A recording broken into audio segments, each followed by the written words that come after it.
Hello everyone, আবার একবার আমাদের চ্যানেলে স্বাগত। আর আজকে আমাদের অ্যানিভার্সারি, তাই অ্যানিভার্সারি উপলক্ষে ছোট্ট একটা আয়োজন, যেটুকু আমাদের সাধ্যের মধ্যে।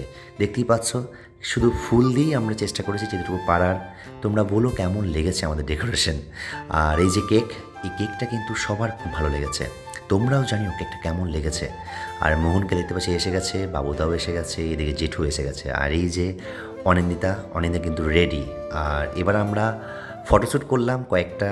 আসলে এই ছোট্ট ছোট্ট মুহূর্তগুলো না সময় হয়ে ওঠে না, তাই চেষ্টা করেছি যেটুকু আমাদের দুই ফ্যামিলির মধ্যে হাসি ঠাট্টা মজা একসাথে সবাই আনন্দ উপভোগ করেছি।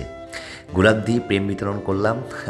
আর এই যে দিদি জামাইবাবু কিন্তু চলে এসেছিলো, খুব ভালো লাগলো সবাই একসাথে কেক কেটে হাসি মজা ঠাট্টা, অনেক দিন পর দুই ফ্যামিলি একসাথে। যাই হোক, কেকটা কেমন লেগেছে বলো। আর এই যে তারপরে ভোজন, বুঝতেই পারছো, ফ্রায়েড রাইস ছিল, মাংস ছিল, চাটনি পাঁপড় মিষ্টি। তো এই ছিল আজকের ব্লগ। কেমন লাগছো জানিও, আবার দেখা হচ্ছে নেক্সট ভিডিওতে।